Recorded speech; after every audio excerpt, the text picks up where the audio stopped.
नारायण गिरि जी, आपको मेरी आवाज मिल रही है क्या? हाँ, आपकी आवाज मिल रही है, हमारी आवाज मिल रही है कि नहीं, ये बताइए आप। हमारी आवाज आ रही है आपको? जी जी महाराज जी, आपकी आवाज भी आ रही है। ब्रिजेश जी, आप सवाल कर ले, उनकी नारायण गिरि आवाज जी, पहुंच सबसे रही है। बड़ा सवाल ये है। जी जी, बोलिए बोलिए। देखिए, सबसे अहम सवाल यह है कि आखिर किन्नर अखाड़े में जो कुछ चल रहा है, आपकी नज़र उस पर है या नहीं है?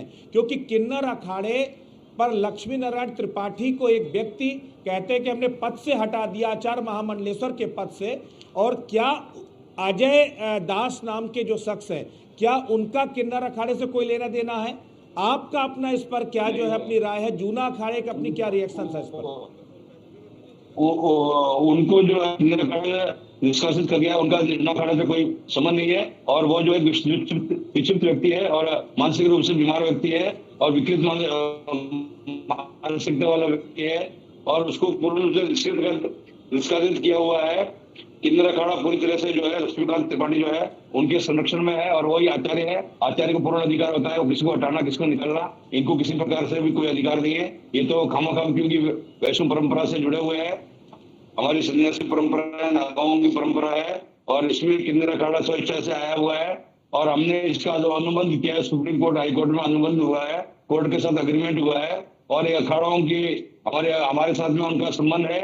और जुना अखाड़ा भी सहमति देता है किसी चीज के लिए, तभी वो जो है किन्नर अखाड़ा वाला करते हैं।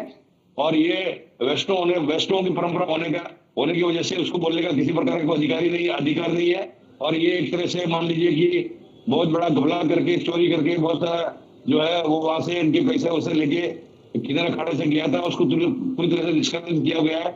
और वो इससे कोई संबंध भी नहीं है किसी तरह से।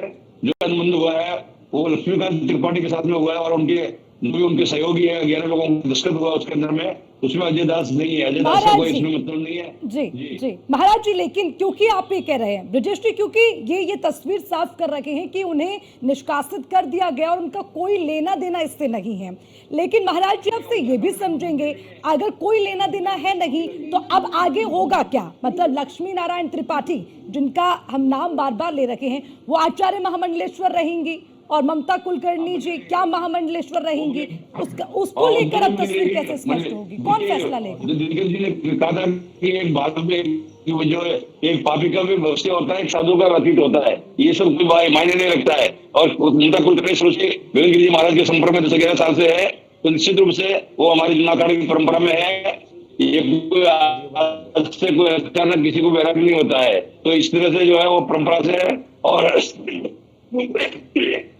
इसी भी दृष्टि से जो है वो हमें इन्होंने जब मान्यता दे दी है, और एक तरह से किन्नर अखाड़ा स्वतंत्र है अपने मंडलेश्वर बनाने के लिए, पुरुष को बनाए, महिला को बनाए या किसी एक्टर को बनाए, वो स्वतंत्र है। और उनके बनाने के बाद में वो जुना अखाड़ा से जरूर अनुमति लेती है। हरिगिरि जी महाराज से जो जुना अखाड़ा के संरक्षक है, अध्यक्ष है, उन सबसे सहमति लेकर उन्होंने बनाया है जी। तो इसमें किसी प्रकार का भी कोई ऐसी बात नहीं है। व्यक्ति का हृदय परिवर्तन होता है तो निश्चित रूप से उसका आध्यात्मिक चेतना उसके मन में जगी, और वो अध्यात्म में आना चाहता है, तो उसके लिए रास्ते खुले हुए हैं। ठीक है महाराज जी। देखिए ब्रजेश जी, यहाँ पर स्थिति ये है कि साफ तौर पर आप जो खुद को संस्थापक बताते हैं, उनके बयानों के और उनके निष्कासित करने की बात के कोई मायने यहाँ नहीं रह जाते, क्योंकि उनका कोई लेना देना नहीं है, ये कहते हुए यहाँ पर महाराज जी नजर आ रहे हैं जिनसे आपने सवाल किया। लेकिन ब्रजेश, अब सवाल ये बनता है कि आगे की स्थिति होगी क्या? आगे सबसे बड़ी बात है